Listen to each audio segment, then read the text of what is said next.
A brown UPS box slides across a cheap motel bedspread just off I-95. The label is clean, the tape is perfect, and inside are 30 vacuum-sealed bricks of methamphetamine that will test at 99% purity, some of the cleanest crystal the Tampa DEA lab has logged in years. That box is the center of gravity for a pipeline running from Atlanta down Florida's interstates into Bradenton and Sarasota, and two men who thought highway miles and burner phones could keep them invisible are about to learn how fast a federal indictment can close in. Larry Lee Woodard Jr. grew up in Bradenton, Florida. At 30, he's a decent hand with HVAC units and a terrible hand with money. Jesse Leahy is 49, a Sarasota father who once hauled freight across the country until the hours chewed up his marriage and the pills crept in. Neither man is a cartel boss. Both are in debt, both are using, and both know somebody who knows somebody in Atlanta who can front product if the couriers can move it without questions and without skimming. In late 2023, that somebody starts shipping ice-grade meth north to south, 30 pounds at a time, in parcels that move faster than suspicion. The Drug Enforcement Administration's Tampa division is already watching meth purity spike. Street averages in Florida have hovered in the 40s, cut and recut as rocks work their way from the southwest. Then, lab reports begin hitting above 90%. That change has a fingerprint. Agents set a flag on a Bradenton prepaid number that keeps pinging towers on a pattern. Bradenton to Hahira, Georgia, then back, almost every other Thursday. November 2023, a tap goes live on Woodard's Boost Mobile. The phrases aren't subtle. Ice cream pickups, hot potato, Big Daddy ATL. On another line, Leahy talks about clearing 5 more pounds and jokes that vacuum sealers are louder than his Camaro. In December, a confidential informant labeled 7138 meets Woodard behind a strip mall laundromat. 4 ounces, 98% pure, cash exchange. The buy is wired, recorded, and bagged. Lab confirms the product is from the same lab batch as the big loads. Surveillance teams begin tailing Leahy's black 2010 Camaro SS, a car with rideshare stickers slapped crooked on the rear bumper to blend it into the flow. The Camaro belongs to Leahy's girlfriend on paper, but insurance has been dead for months.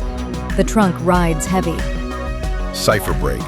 If one wrong traffic stop could mean a decade in federal prison, why risk driving 30 pounds yourself? Are the cartel's trust in a few thousand cash worth more than your freedom? Or do mules believe the odds are always in their favor? May 6, 2024, early afternoon. Florida Highway Patrol Trooper Alvarez notices the Camaro drift over the fog line on I-75 near Ocala. It's probable cause candy. The stop is routine at first. License, registration, version of a story about being on a gig run. Consent to search? No, officer. Drug dog walks around, sits at the trunk. Positive alert.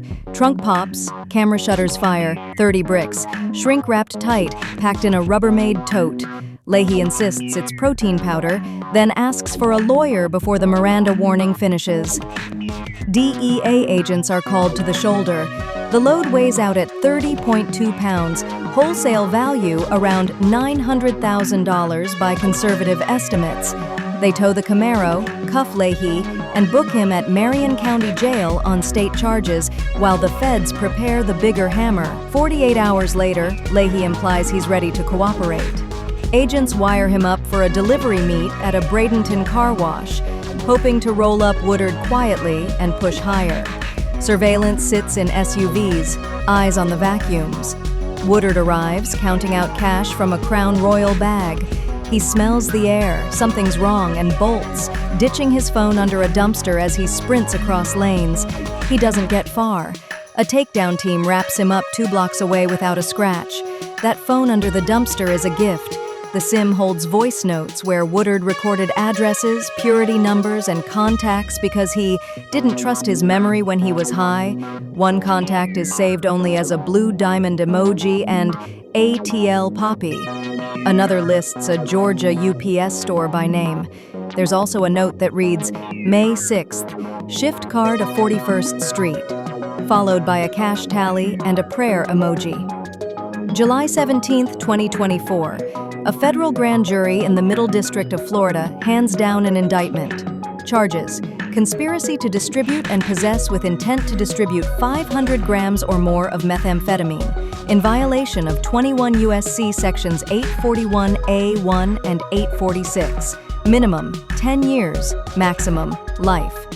Both men plead not guilty. Leahy's brief flirtation with cooperation fizzles the moment his attorney calculates guideline ranges and decides they might beat the top end.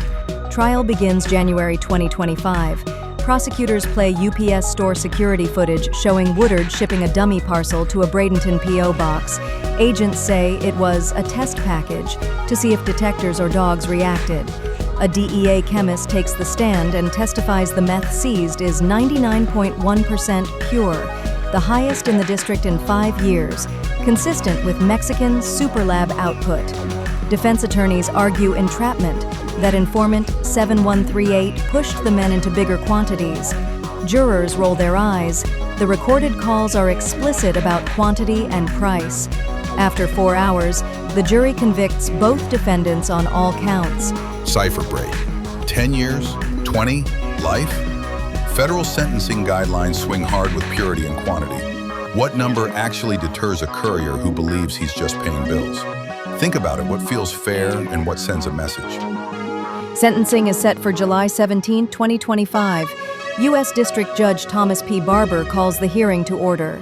The courtroom is quiet, no flashy kingpins, just 2 tired men in tan scrubs. The pre-sentence investigation reports are thick. Woodard has 2 prior misdemeanors and documented meth addiction. Leahy has a falsified trucking log conviction and no violent priors. Prosecutor Callan Albritton argues for the high end of the 121-151-month guideline range. Defense attorneys point to addiction, lack of leadership role, and early acceptance of responsibility post-trial, a stretch. Judge Barber reads from the bench, 30 pounds of nearly pure methamphetamine trafficked across state lines, feeding an epidemic in our district. Mitigation acknowledged. But the law and the community demand substantial custody. He imposes 120 months 10 years for each man, plus 5 years supervised release. Mandatory forfeiture follows.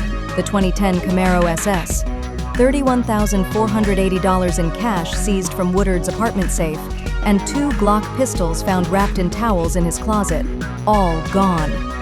Outside, microphones pop. Woodard's mother reads a statement. My son was no kingpin. He was a mule addicted and scared. 10 years is a lifetime to his little boy. A victim impact letter from Manatee County EMS is read into the record. We responded to 27 meth-related ER calls in 2024 alone.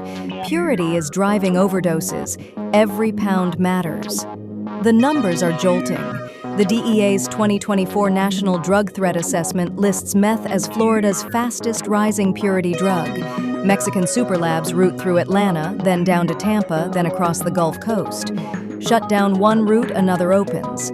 Seizures in Q1 2025 already dropped 15% as smugglers pivot to smaller parcels and crypto-paid couriers. In the months after sentencing, the case fallout continues. ATL Poppy remains a ghost number, prepaid, inactive, registered under a fake name. Agents believe, but cannot publicly confirm, that the Gulf Coast cell answered to a lieutenant connected to the Jalisco New Generation cartel. 8 sealed indictments are rumored to be waiting in the clerk's office, but no public word lands. Woodard enters the Federal Bureau of Prison System. Leahy is shipped to a low-security facility. Both will be eligible for the First Step Act's earned time credits if they complete drug treatment and vocational programs. 10 years could shrink some, but not vanish. Families on both sides keep talking. Woodard's girlfriend sells the storage unit where agents found scales and baggies. She says she never knew what he did on Atlanta days. Leahy's daughter writes a Facebook post calling the sentence both too long and not long enough, a paradox that anyone watching federal courtrooms can understand.